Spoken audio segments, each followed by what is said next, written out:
L'une des priorités de l'acte 2 du quinquennat sera de lutter contre toutes les formes d'assignation à résidence, notamment territoriale.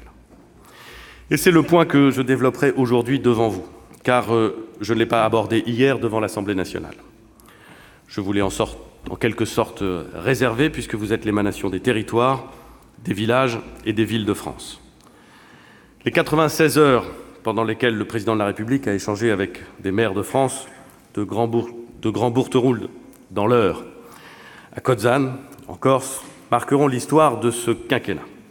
Elles ont placé les maires dans la lumière en mettant au jour ce que nous savons, leur dévouement et leur sensibilité, mais aussi leur découragement. Nous ne pourrons pas transformer le pays sans les maires. Sans les élus locaux, la démocratie n'est qu'une coquille vide. Et que nous disent les maires? Ils l'ont dit et répété, ils payent le prix de baisse de dotation et celui de la loi NOTRe notamment, qui a pu conduire à la création d'intercommunalités de taille XXL et à des grandes régions qui sont parfois encore contestées et n'ont pas encore, ou pas forcément, contribué à rapprocher les citoyens des lieux de décision. J'en citerai un seul, de Grand-Bourteroul. Quand est-ce qu'on arrête la machine à broyer la proximité ?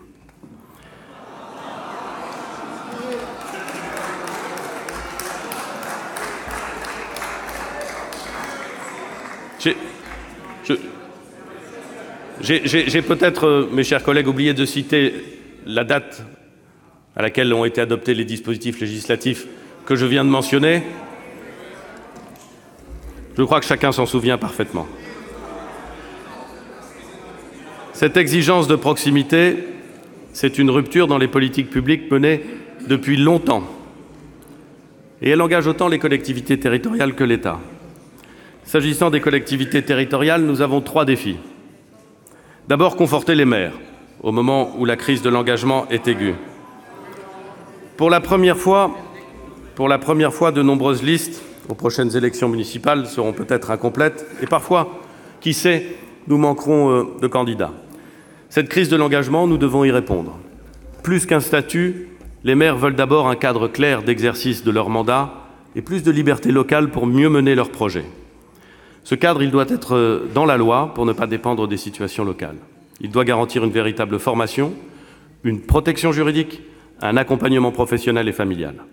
Le Sénat a déjà formulé des propositions, nous les reprendrons très largement. Il s'agit aussi de lutter contre ce sentiment de dépossession des maires et de refaire droit aux libertés locales. Des marges de manœuvre doivent être recherchées sur les effets de seuil qui pénalisent bien souvent les communes de petite taille, sur le renforcement des pouvoirs de police du maire, sur la suppression d'obligations ou de contrôles qui sont parfois superflus. Il s'agit enfin de retrouver un équilibre au sein du bloc local entre les communes et leurs intercommunalités. Ces dernières sont indispensables pour porter les projets collectifs. C'est bien souvent à l'échelle d'une intercommunalité que se gèrent les questions d'économie circulaire, de réseau, de logement, de mixité sociale, d'infrastructure et de mobilité. Mais force est de constater que si le maire est toujours à portée d'engueulade, pour reprendre l'expression chère au président du Sénat, il n'a plus toujours à portée de main les leviers de décision et d'action. Les récentes réformes, dont la loi NOTRe, ont parfois créé des irritations qu'il convient aujourd'hui de corriger autour du triptyque compétences, périmètre, gouvernance.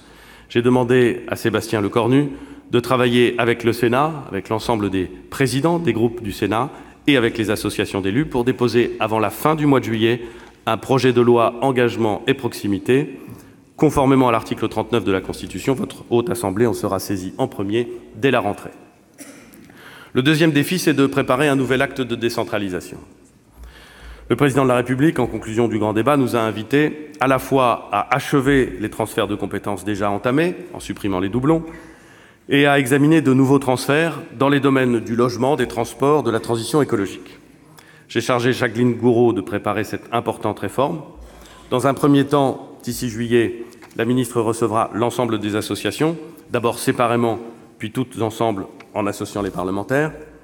À partir de la rentrée de septembre, dans chaque région, ce dialogue se poursuivra localement. Chaque préfet de région en sera le garant dans le cadre des conférences territoriales de l'action publique qui réunissent tous les élus.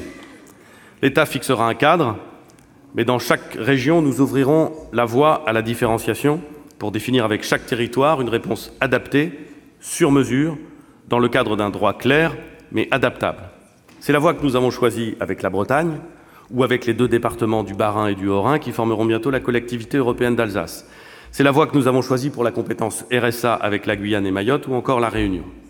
C'est aussi, bien sûr, la voie que nous avons choisie pour la Corse. La révision constitutionnelle consacre sa spécificité et je m'y rendrai début juillet. Certaines des évolutions qui émergeront de ces consultations locales pourront être mises en œuvre à droit constant, c'est-à-dire sans attendre. D'autres nécessiteront d'adapter la loi. Elles viendront nourrir un projet de loi décentralisation et différenciation que Jacqueline Gourault présentera à la fin du premier semestre 2020. Le cadre sera donc défini avant les échéances électorales de 2021. Pour y arriver, et parce que la situation, au fil des réformes successives, est devenue compliquée, il faut partir de principes clairs, ceux rappelés par le Président de la République. D'abord la proximité, voire la subsidiarité. Quel est le bon échelon, le plus en capacité de répondre à la mise en œuvre des politiques publiques ou de conduire certains investissements? Et ce bon échelon n'est pas toujours partout le même. Ensuite, la responsabilité politique. On ne peut plus continuer à détacher les compétences et, in fine, les résultats des élections. En votant pour un maire, le citoyen sait très bien ce qu'engage son vote. En votant pour le président de la République, le citoyen sait très bien ce pourquoi son vote s'engage. Entre les deux, reconnaissons que c'est parfois encore un peu plus flou. Enfin, qui décide paye, et qui paye commande, mais qui commande assume. C'est toute la question des ressources des collectivités. Et c'est le 3e défi. Nous devons être capables de préciser aux élus, avant le prochain mandat municipal, le cadre financier dans lequel ils exerceront leurs fonctions. Depuis 2 ans, la DGF est stable globalement et nous avons augmenté la péréquation pour les communes rurales et urbaines les plus fragiles. Nous préserverons cet acquis. S'agissant de la fiscalité, nous inscrirons dans le projet de loi de finances pour 2020 les modalités de suppression complète de la taxe d'habitation et de sa compensation. Depuis 2017, grâce aux travaux menés en particulier par Alain Richard, les enjeux et les options de cette réforme sont connus. Ils ont été largement débattus. Le gouvernement a d'ailleurs fait connaître, dès le mois de juillet 2018, les principes qui lui paraissent les plus appropriés. Aucune commune ne perdra de ressources. Chaque contribuable bénéficiera à plein de la suppression de la taxe d'habitation. Au terme de la réforme, la fiscalité locale devra être plus claire pour le contribuable. C'est sur ces bases que Gérald Darmanin et Jacqueline Gourault reprendront dès la semaine prochaine les concertations avec les associations de collectivités territoriales. Je souhaite que ces concertations soient le plus approfondies possible. La proximité, c'est aussi l'affaire de l'État. Rapprocher la décision des territoires et de nos concitoyens passe par une action méthodique de déconcentration tous azimuts. La décision individuelle prise au niveau national doit devenir l'exception, et l'exception la plus rare. Nous avons engagé un travail, et je le dis, mesdames et messieurs les sénateurs, c'est un travail de fourmi. Pour décision après décision, se poser cette question. Qu'est-ce qui empêche que cette décision puisse être prise au niveau local? Ce travail a abouti à ce que, d'ici la fin de l'année, plus des 95% des décisions individuelles seront effectivement prises dans les territoires. Tout au long du second semestre 2019, nous allons publier les textes réglementaires qui mettent en musique cette ambition. Il nous faut ensuite inverser les logiques à l'œuvre depuis 15 ans. Là où on a concentré les forces au niveau régional, je souhaite renforcer le niveau départemental. Et quand tous les réseaux de services publics se sont progressivement rétractés, je souhaite reconstruire un vrai maillage cohérent de présence des services publics.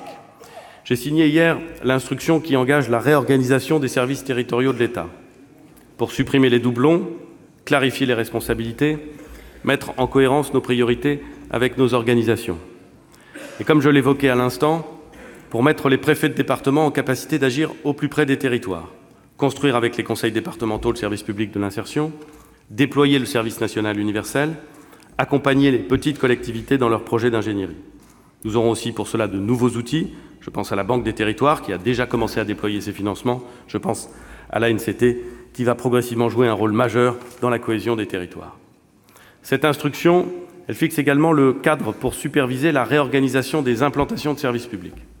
Le président de la République l'a annoncé dans sa conférence de presse du 25 avril. plus de fermeture d'école ou d'hôpital sans accord du maire. Le corollaire de cela, c'est la nécessité de mettre fin à des stratégies de réorganisation sur les territoires qui sont mal coordonnées entre les ministères, parfois entre les ministères entre eux, et entre les ministères et les opérateurs. Dorénavant, les préfets de région animeront avec les préfets de département, les chefs de services régionaux de l'État et l'ensemble des patrons d'opérateurs une instance spécifiquement dédiée à des réorganisations pour construire une vraie stratégie, la partager avec l'ensemble des élus locaux et acteurs professionnels concernés. La dernière brique de cette stratégie de proximité des services publics, c'est bien entendu France Service. L'idée est simple, construire un guichet unique avec des agents polyvalents, capables de répondre aux besoins de nos concitoyens dans leurs démarches administratives. La réalisation, nous le savons, est plus complexe. Depuis plusieurs années, les maisons de services au public ont tenté d'apporter cette forme de réponse, avec un succès variable, quel que soit l'engagement de celles et ceux qui font vivre ces structures. Nous devons changer d'échelle et changer de logique. Partir des besoins de nos concitoyens, partir des besoins des territoires, dépasser les frontières des administrations, oublier que nous sommes l'État, le département, la CPM ou la CAF.